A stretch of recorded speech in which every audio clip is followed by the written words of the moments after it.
La geometría tiene dos grandes tesoros.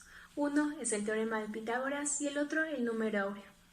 El primero puede compararse a una medida de oro y el segundo a una piedra preciosa. John Klein. Mi nombre es Carla Samaniego, estudiante de tercero de bachillerato paralelo A. A continuación les voy a hablar sobre la historia del teorema de Pitágoras. Para entender mejor un poco la historia del teorema de Pitágoras, es necesario conocer que está relacionada con un gran número de descubrimientos y de avances importantes a lo largo de los años.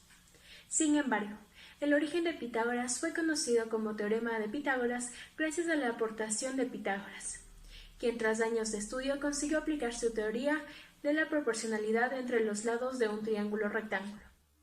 Así pues, la historia de Pitágoras se reúne en que fue un filósofo matemático de la antigua Grecia, que contribuyó de manera significativa en el avance de la matemática, la filosofía y la geometría.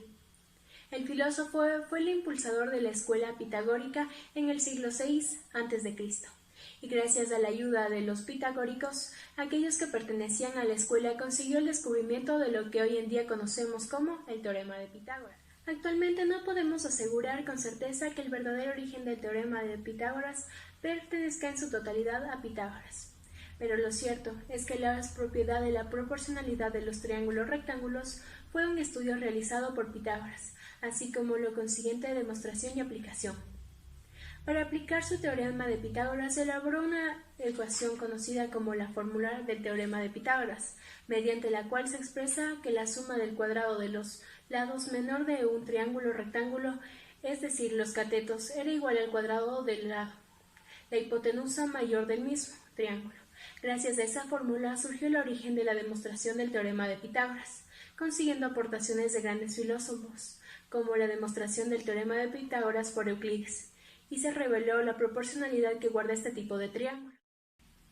Entonces, el teorema de Pitágoras nos permite calcular la longitud de uno de los lados del triángulo, cuando conocemos los otros dos.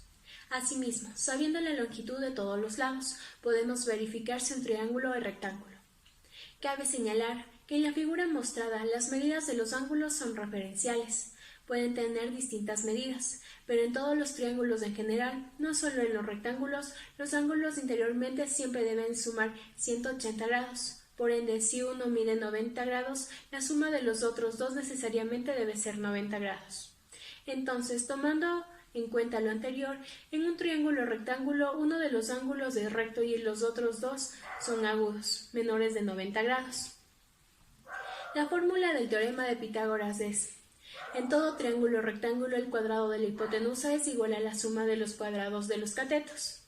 A continuación vamos a realizar un ejemplo, el cual el problema nos dice: calcular el perímetro de la siguiente rombo. Si sabemos que sus diagonales, altura y anchura, miden 16 y 2. El rombo en 4 triángulos rectángulos, determinados por sus diagonales. Recordemos que los rombos todos los lados miden lo mismo, con lo que podemos trabajar con cualquiera de los triángulos obtenidos. Todos son iguales. Además, como hemos realizado una división simétrica, sabemos que los catetos miden 8 y 6 en cada triángulo. Para calcular la hipotenusa aplicamos el teorema de Pitágoras, por lo cual la altura es igual a la raíz cuadrada de 8 al cuadrado más 6 al cuadrado, lo que nos da la raíz cuadrada de 64 más 36. El resultado es la raíz de 100, lo cual nos da 10.